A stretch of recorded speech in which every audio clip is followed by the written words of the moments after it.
So, Christopher, you had huge success with Happy Death Day. So, what inspired you to actually conceive of a sequel? And for both of you guys, what just enticed you the most about this movie and this script? So, the inspiration behind Happy Death Day to You really came from me wanting to continue Tree's story. I fell in love with her character, and I think everybody who saw the first movie did too. And I knew that there was more there.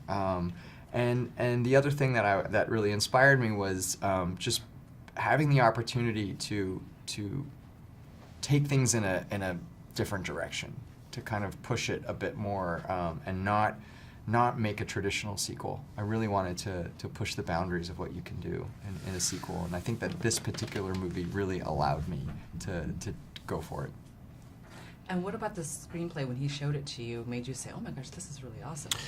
What I loved about it, what I love about the movie is that I've never seen it. I've never seen a franchise where the first movie and the second movie, hopefully we'll get to make the third movie, are slightly different genres. So what was exciting for me about this particular movie was the idea to try and pull that off, which I really feel like probably Chris is the only person who could actually. I don't think if anyone else had written that second script, probably wouldn't have done it. But I really think Chris knows how to get tone. When you're doing a horror movie that's funny, that usually goes wrong. But Chris is one of the few people who can get it right, and so we got behind it, and I'm glad because I love the movie and I love this thing that Chris tried that's never been done before.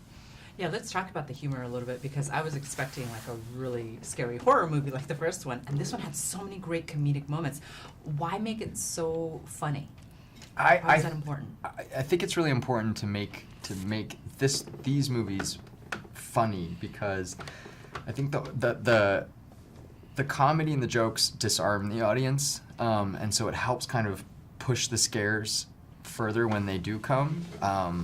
And also, there's something, what this movie is different from the first movie, because the first movie was very much about Tree and Carter, and that relationship. In this movie, we have a lot of other cast members. It's almost like an ensemble piece, and there was something really fun about getting all of these people together and letting them play off of each other. And there was a lot of humor to be found in all these new dynamics.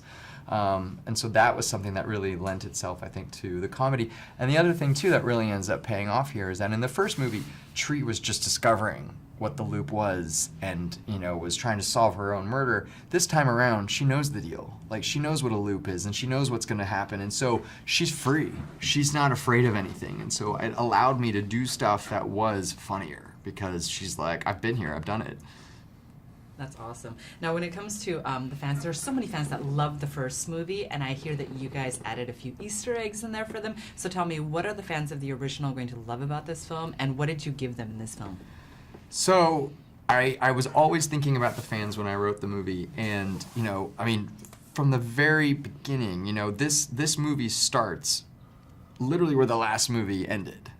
We actually have the two scenes intersect with each other. So the very last scene in Happy Death Day 1 repeats at the beginning of this one, but from a different point of view. It's actually from the roommate's point of view.